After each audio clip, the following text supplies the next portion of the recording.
اعوذ باللہ من الشیطان الرجیم بسم اللہ الرحمن الرحیم نحمدہ ونصلی علی رسولہ الکریم اما بعد۔ ناظرین کرام سلام علیکم ورحمۃ اللہ وبرکاتہ۔ ماہ مبارک رمضان کے اعتبار سے میں کچھ وہ اسباب اور وہ کچھ چیزیں لے کر آپ کی خدمت میں حاضر ہوا ہوں جن کی وجہ سے ہمارے گھروں میں برکتیں نہیں ہوتی، اس لیے کہ یہ وہ موضوع اور یہ وہ عنوان ہے جس سے زیادہ تر افراد پریشان ہیں، اور افراد اور لوگوں کا یہی کہنا ہے اور یہی کہتے ہیں کہ ہمارے یہاں زیادہ پریشانیاں ہیں، کتنا ہی کما لیں مگر برکت نہیں ہوتی، پیسہ ہوتا ہے مگر رکتا نہیں ہے، اور اگر جو ہے پیسہ جمع ہو جائے تو کچھ ایسے کاموں میں خرچ ہو جاتا ہے جو آدمی سوچ بھی نہیں سکتا، یعنی جو ہم چاہتے ہیں وہ نہیں ہوتا، پریشانیاں ہیں۔ اور یہ تو اقتصادی پریشانیاں تھیں، کبھی کبھی جو فیملی اور خانوادے کی پریشانیاں ہوتی ہیں، بھائی بھائی سے بات نہیں کرتا، چچا بھتیجے سے بات نہیں کرتا، بیٹا باپ سے بات نہیں کرتا، آخر ان کی وجہ کیا ہے، کیا اس کا ریزن ہے؟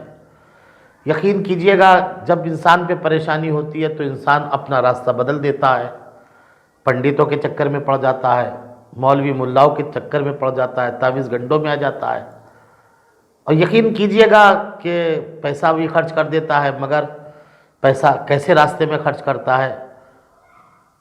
آپ خود سوچئے کہ جو مولوی 100 روپے میں جھوٹ بول کر تعویذ کر دیتا ہو، جو 200 روپے میں جھوٹ بول دیتا ہو، جس کا خود اپنی دنیا نہ بنتی ہو، وہ آپ کی دنیا کیا بنائے گا؟ اس لیے کہ عربی کی یہ کہاوت اور مقولہ ہے، فاقد الشیء لا یؤتی الشیء، جس کے پاس خود کچھ نہ ہو وہ کیا عطا کرے گا؟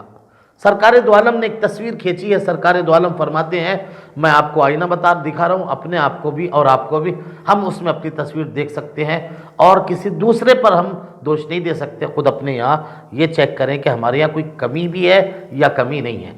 سرکار دو عالم فرماتے ہیں 7 مکان ایسے ہیں جس میں قیامت تک برکت نہ ہوگی۔ اب ذرا غور فرما لیجئے گا کہ ہم 7 مکانوں میں سے کوئی ایک مکان رکھتے بھی ہیں یا نہیں رکھتے؟ کیا ہمارے یہاں اس طرح کا ماحول پایا جاتا ہے یا نہیں پایا جاتا؟ شریعت کبھی جھوٹ نہیں بولتی ہے، کبھی آپ چیک کر کے دیکھیے گا، جھوٹے ہم خود ہیں۔ شریعت ہمیشہ وعدہ جو کرتی ہے وہ سچا وعدہ کرتی ہے۔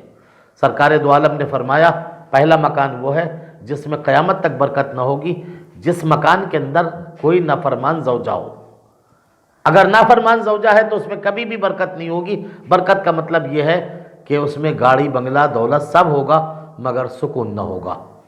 دوسرا مکان یہ ہے جس مکان میں نماز نہ ہو، وہ مکان بھی کبھی بھی سکون والا نہیں ہو سکتا۔ اور تیسرا مکان وہ ہے جس مکان میں تلاوت کلام پاک نہ ہو، اس مکان میں بھی کبھی سکون نہیں ہو سکتا۔ اور چوتھا مکان وہ ہے جس مکان کے اندر والدین کا، ماں باپ کا احترام نہ کیا جائے، وہ مکان بھی کبھی بھی برکت نہیں رکھے گا، اس مکان میں بھی کبھی برکت نہیں ہو سکتی۔ اسی طرح 5واں مکان وہ ہے جس مکان کے اندر مال حرام رکھا گیا ہو۔ مال حرام اگر ہوگا تو تب بھی سکون نہیں ہوگا۔ امام صادق علیہ السلام فرماتے ہیں ان الحرام لا ینما وانما لا یبارک فی وان انفقہ لا یوجر فی وان خالفہ زادہ الی النار۔ مال حرام میں بڑھوتری نہیں ہوتی، اگر بڑھ جائے تو برکت نہیں ہوتی، اگر خرچ کر لو تو اس میں یہ اجر نہیں ملتا، اور اگر اسے چھوڑ جاؤ تو وہ جہنم کا ایندھن بن جاتا ہے۔ 5 مکان ہو گئے۔ چھٹا مکان جس مکان میں کوئی قاتل رہتا ہو، وہ مکان بھی کبھی بھی سکون سے نہیں رہ سکتا، چاہے کسی کے حق کا قتل ہو، چاہے کسی کی ذات کا قتل ہو، چاہے کسی کی مشن کا قتل ہو، چاہے کسی کی تحریک کا قتل ہو۔ اور 7واں اور آخری مکان وہ مکان ہے جس مکان میں غروب آفتاب سے پہلے، تاریکی ہونے سے پہلے چراغ نہ جلایا جائے۔ اگر اس مکان میں چراغ نہیں جلتا تو وہ بھی جو ہے یاد رکھنا اس مکان میں بھی برکت نہیں ہوگی، یعنی سکون نہ ہوگا۔